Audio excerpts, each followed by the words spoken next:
birthday to Mayora Veron Ilagan of Cainta from Kuya Mel and Ate May. Also to Faye Salazar. Happy birthday. Parin Jugi, eto na ang ating ikatlong grupo, ha? Konsepto na may gulat factor. Yan daw ang meron sila na walang ibang grupo. From Taguig City, please welcome Male Attraction is... Magandang umaga, madlang people! At sa kagalang-galang ng mga urado, kami po ang Male Attraction, pinagmamalaki ng North Signal Taguig City, kung saan matatagpuan ang libingan ng bayani. Ang palabas na to ay isang konsepto lamang. Patnubay ng magulang ay kailangan. This is our show, this is our time. Pinagkakagulan at pinag-uusapan. The number one, it's showtime! Showtime!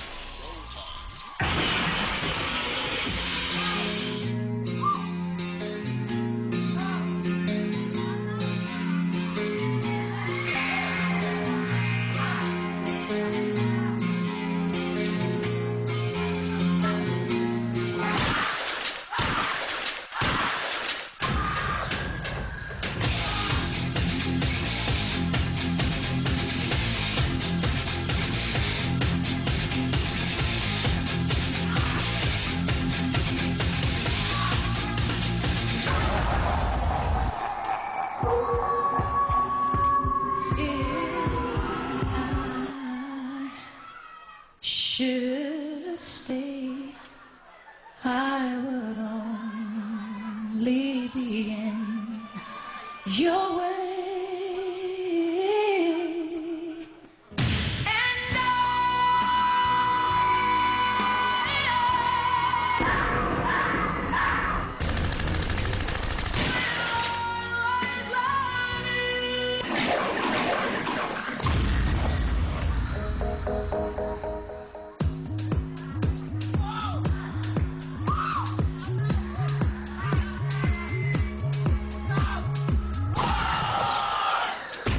Let's rock.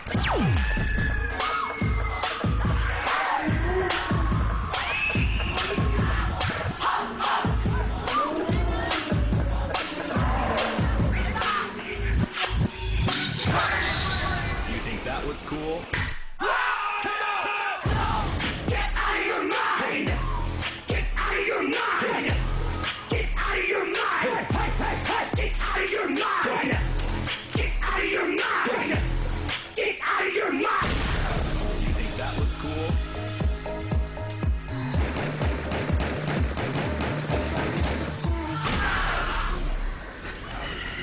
Fatality! Fatality! Alright, yan ang Male Attraction. Alam mo ba, bang rumaraket pala itong mga to magturo ng Oo sayaw? nga eh. Paano ang ginagawa niyo pag-racket na magtuturo? Paano ang ginagawa niyo? Sino ba yung sumagot? Ikaw? Ay, iba na lang, iba na lang. Sige, paano? Nagko-choreograph kami sa different schools, like cheering, modern, And then, ano pa? ayun lang. Yun lang. Pero yung makeup na ganyan, hindi ka nagme-makeup? Ay, hindi. Okay, Kuya Kim, ano masabi ng Madlang People? Pasok! Naku, the beautiful Madlang People! Talaga naman napakagaganda ng mga Madlang People ng Showtime. Bago kayo mag-score, mga Madlang People, trivia muna tayo.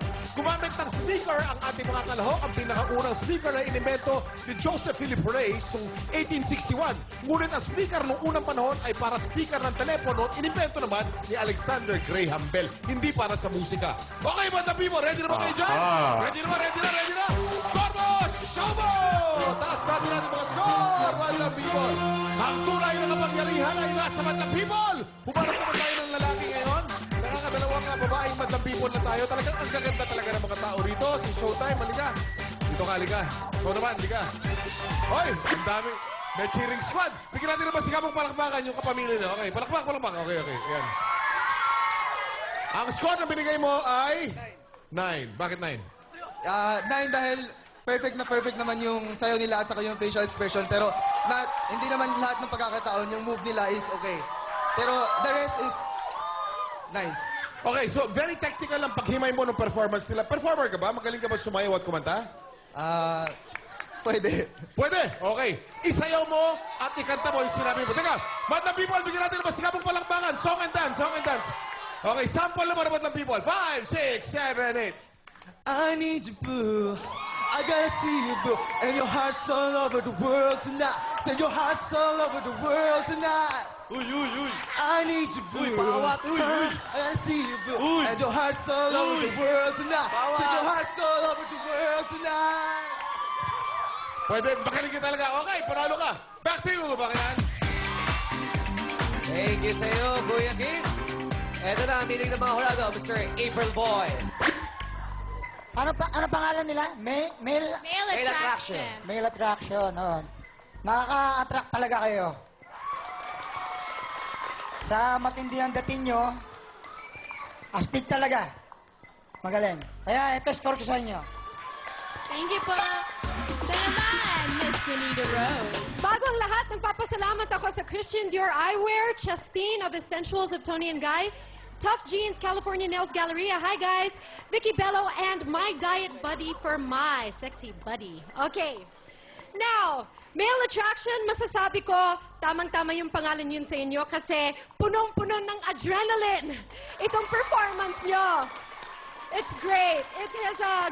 Maganda yung tema nyo. It's Blade /thriller/Book of Eli /bodyguard na may medyo may comedy element ng konti.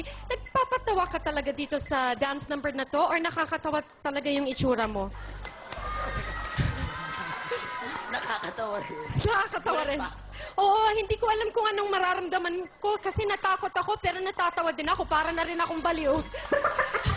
Pero, hindi nakakatawa ang score ko sa inyo. Eto. Thank you, Donita. Ito naman, Miss Kay. Nag-text si Jing Moniz, hi! Ayun. Yung concept nyo, okay lang. Hindi ako masyadong na-impress. Pero yung sayaw nyo kasi, naramdaman ko yung energy nyong lahat bilang sumisigaw kayo habang sumasayaw. Tsaka sabay-sabay naman kayong lahat. Tsaka syempre, dun si ate. Ate, yan. Try mong faces and curves, mag-Sir George, fresh look contact lens, tsaka magpa-makeup ka kay Burns. Winner yung lahat na yan. Okay? Eto ang score nyo. Ang ganda ng pag-segue niya doon, ha? No fairness. Dalawa, Jong. July 25 po, nasa Riverbank Center, Marikina po ako. Magsasample ako dyan. I love you too. Okay. Guys, alam nyo, sinasaluduhan ko kayo kasi yung talent nyo, ginagamit nyo dahil nagtuturo kayo ng sayaw sa iba-ibang mga schools, no? Tama yan. Okay? Nakikita ko sa inyo na talaga marunong kayong magsayaw, yung energy nandun, no? Kaya lang, medyo naguluhan lang talaga ako kasi hindi ko alam, ano ba yung concept nyo? Horror o action? Street fighting. Eh, bakit may... Whitney Houston po. Ah. Comedy fact. Okay. Comedy fuck, ha? Kasi... Ewan ko sa comedy fuck mo, ha? alam nyo, hindi ko na... Factor yun. Oo nga. Comedy factor. But it's a fact! Correct. Okay, guys. Yung performance, okay lang. Ang problema lang kasi medyo may inaabangan ako. Parang nabitin lang ako. Yun lang. Dahil dyan, ito ang score nyo. Thank you, Mr. Jong. Ikaw naman, bye. Okay, bago ang lahat, gusto ko lang i-clap, clap, clap ang madlang people! Mula first group hanggang last group hanggang mamaya, OA ang energy nyo, tuloy-tuloy ang energy, walang patid, nakakaloka. Hanggang mamaya na yan, kahit tapos na ang showtime, talagang iwas hapon tuki ng eksena ninyong lahat, bongga. Love you too. Okay, natawa ako dito. Nakakaaliw din naman kahit papaano. Lalo na nung hindi ko nga lang rin masyadong maintindihan kung bakit lumabas si Whitney Houston. Oh. But it's a comedy fact nga naman, kaya okay lang. Tapos aswang ka ba dyan, te? O nalunod ka sa gaw-gaw? Anong... Aswang. Ha? Aswang. Aswang. Tapos parang ang bibigtamahin mo itong... Parang in-impersonate ko si Whitney, tapos naglagay kami ng comedy, tapos horror, gano'n. Oh, bongga mo, te. Naisip mo pa yun, ha? Naisip mo pa yung eksenang yun, ha? Pero ang nakakatawa dito sa aswang tos, ang dami-dami ng mga lalaking yan. Sa dinami-dami ng miyembro ng lalaking yan, ang napili mo talagang biktimahin, itong pagkapayat-payat na mukhang wala ka ng masisipsip na dugo dyan. Mukhang yan pang ikamamatay mo bilang